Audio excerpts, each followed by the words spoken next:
அனைவருக்கும் வணக்கம். இந்த நாள் இனிய நாளாக அமைய வாழ்த்துக்கள். ஏஎல்பி அஸ்ட்ராலஜர் ஜோதிட ஆசிரியர் சாந்தி தேவி ராஜேஷ்குமார். நம்ம இன்னைக்கு ஒரு முக்கியமான பரிகாரத்தை பார்க்க போகிறோங்க. என்னங்க முக்கியமான பரிகாரம்?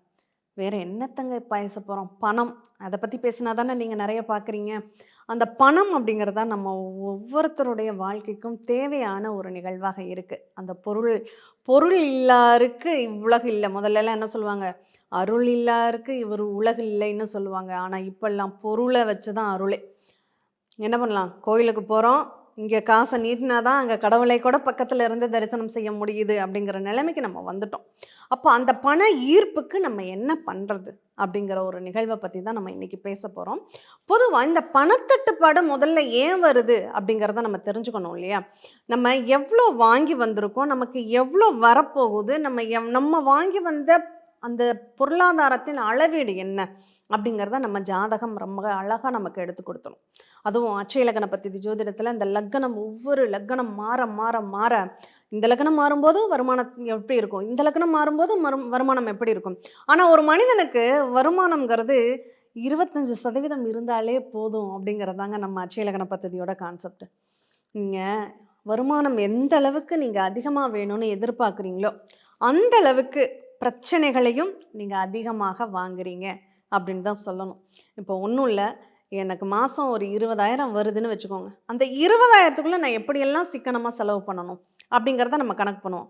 இதே மாதம் 50,000 வந்ததுன்னா அந்த 50,000த்துக்கும் நம்ம கணக்கு பண்ணுவோம். ஆனால் 20,000த்தில் வாழ தெரிஞ்சவங்க 50,000 வந்தாலும் மிச்சப்படுத்த மாட்டாங்கன்னு வச்சுக்கோங்களேன். இப்போ அதற்கான காரணமும் இங்கே உங்களுக்கு ஜாதக ரீதியாக இருக்குமானா நிச்சயமாக உண்டு. ஏஎல்பி அட்சய லக்னத்திற்கு 2ஆம் பாவகம்னு சொல்லக்கூடிய பண வருமானத்தை தரக்கூடிய ஒரு பாவகத்தின் அதிபதி நல்ல அமைப்பில் இருந்தால் அவங்களுக்கு பொருளாதார தட்டுப்பாடுகள் வராது.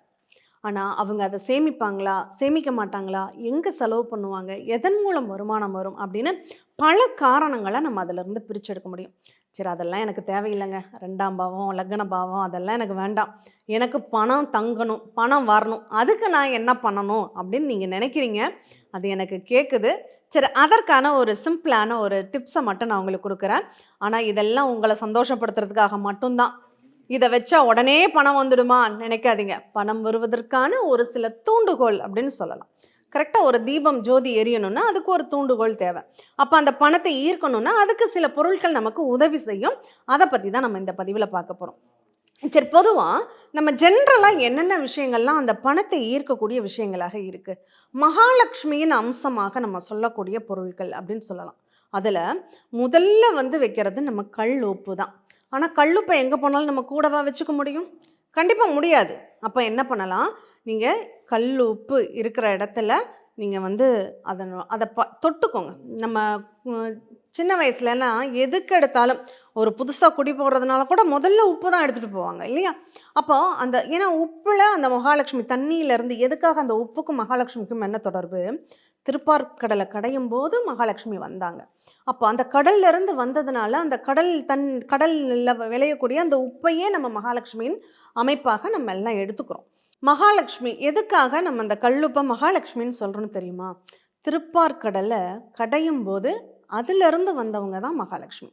அப்போ கடலுக்கும் மகாலட்சுமிக்கும் சம்பந்தம் உண்டு, கடலில் விளையக்கூடிய உப்புக்கும் மகாலட்சுமிக்கும் சம்பந்தம் உண்டு. அதனால தான் அந்த மகாலட்சுமியை கல்லுப்பாக நம்ம பார்க்குறோம். சரி, இது ஒரு பக்கம் இருக்கட்டும். மகாலட்சுமிக்கு ரொம்ப பிடித்தமான ஒரு விஷயம் என்னென்னா, நம்ம எங்கெங்கெல்லாம் பணம் வச்சு எடுக்கிறோமோ அந்த இடமெல்லாம் வாசனையாக இருக்க வேண்டும். வாசனைனா நம்ம சென்ட் அடிச்சுக்கிறதுக்கு பேர் வாசனை கிடையாதுங்க. நிறைய பேர் தப்பாக என்ன பண்ணிச்சுக்கிறாங்க, ஒரு பர்ஸ் எடுத்தாவே சென்ட் பாட்டில் எடுத்து அதில் பூச்சி மருந்து அடிக்கிற மாதிரி அடித்து வச்சுக்கிறாங்க. அது பண்ணக்கூடாது. இயற்கையான நறுமணத்தை உருவாக்கக்கூடிய சில நிகழ்வுகளை நம்ம அங்கே பயன்படுத்திக்கணும். என்ன? ஏலக்காய் முதன்மையானது. பொதுவாகவே இந்த பச்சை நிறம் அப்படிங்கிறது பண ஈர்ப்புக்கு ரொம்ப ரொம்ப முக்கியமானது. இன்றைக்கி 500 ரூபா நோட்டு என்ன கலரில் இருக்குது சொல்லுங்கள்? பச்சை கலரில் இருக்குது இல்லையா? அதிகமாக நம்ம கையில் என்ன புழங்குது? 500 ரூபா நோட்டு புழங்குது. வயலட் கலரில் இருக்கக்கூடிய 100 ரூபா நோட்டு கூட நம்ம கையிலலாம் அதிகமாக இல்லை. ஆனால் பச்சை கலரில் இருக்கக்கூடிய 500 ரூபா நோட்டு நம்ம கையில் இருக்குது. அப்போது அந்த பச்சை நிறம் நம்ம பணத்தை அதிகமாக ஈர்க்கக்கூடிய அந்த சக்தி உடையது. அப்போ ஏலக்காய், இதில் ஒரு நிமிஷம் உங்களுடைய ஜாதகத்தில் 2ஆம் பாவகம் நல்லா இருக்குது அப்படின்னா அந்த பச்சை ஏலக்காயை நீங்கள் பதமாக முழுமையாக ஓப்பனாகவே நீங்கள் பயன்படுத்திக்கலாம். இல்லை 2ஆம் பாவகம் உங்களுக்கு பலவீனமாக இருக்குது அப்படின்னா அந்த ஏலக்காயை நம்ம கட்டி முடிச்சு போட்டு நம்ம அதை பயன்படுத்தணும். அது உங்கள் ஜாதகத்தினுடைய தனிப்பட்ட நிகழ்வை பார்த்து தான் நம்ம அதை ஃபிக்ஸ் பண்ணிக்கணும். சரி, இப்போ வாங்க, இந்த ஏலக்காயை நீங்கள் பர்ஸில் வச்சுக்கலாம். அடுத்து கிராம்பு. இந்த கிராம்புக்கு இயற்கையான அந்த நறுமணம் அப்படின்னு சொல்லியிருக்கு. அந்த கிராம்பை நம்ம வச்சுக்கலாமா? வச்சுக்கலாம். எத்தனை எண்ணிக்கையில் வச்சுக்கணும்னா 5 அப்படிங்கிறது குபேரனுடைய எண் அப்படிங்கிறது 5 அப்படின்னு சொல்லுவாங்க. அப்போ அந்த 5ஆம் நம்பரில் 5 எண்ணிக்கையில் நம்ம வச்சுக்கணும். அடுத்து பச்சை கற்பூரம், கெமிக்கல் கலக்காத பச்சை கற்பூரம். இந்த பச்சை கற்பூரத்தை நம்ம பர்ஸில் வச்சுக்கலாமா? வச்சுக்கலாம். அடுத்து என்ன பண்ணிக்கலாம், இந்த ஆண்களாக இருக்காங்க அப்படின்னா அவங்க பர்ஸுக்குள்ளே வச்சுக்கலாம். பெண்களாக இருக்கீங்க அப்படின்னா ஹேண்ட்பேக்குள்ளே வச்சுக்கலாம். இல்லை வயசானவங்க இடுப்பில் பெல்ட் கட்டுறீங்க அப்படின்னா அந்த பெல்ட்டுக்குள்ளே நீங்கள் வச்சுக்கலாம். பச்சை துணியில் இந்த பச்சை கற்பூரம், ஏலக்காய் இதை வச்சு நீங்கள் அதை வச்சுக்கிட்டிங்கனாவே அந்த பண ஈர்ப்பு அப்படிங்கிறது வேலை செய்யுமா? வேலை செய்யும். அது கூட கொஞ்சம் ஜவ்வாது பொடி. இன்றைக்கி ஜவ்வாதில் பேஸ்டெல்லாம் வந்துருச்சு. அந்த கெமிக்கல் கலந்ததை நீங்கள் அதிகமாக பயன்படுத்த வேண்டாம். ஜவ்வாது பொடி, அந்த பொடியை நீங்கள் அப்படியே தூவி விட்டுட்டிங்கன்னா உங்களுக்கு அது ரொம்ப இயற்கையான ஒரு நறுமணத்தோட அந்த பண ஈர்ப்புக்கான ஒரு நிகழ்வு வேலை செய்யுமா? வேலை செய்யும். சரி, இல்லைங்க நீங்கள் பணப்பெட்டி வச்சுருக்கீங்க. அந்த பணப்பெட்டியில் என்ன போட்டுக்கலாம்? வசம்பு அப்படிங்கிற ஒரு நிகழ்வு இருக்குது. நாட்டு மருந்து கடையில் இதுக்கு பேர் தெரியும், சொல்லுவாங்க. இதை இதுக்கு வசம்புங்கிற பேரை கூட சொல்ல மாட்டாங்க. காரணம் என்னென்னா, அது குழந்தைகளுக்கு அந்த பேர் சொல்லா இருமல்னு ஒரு இருமல் வரும்.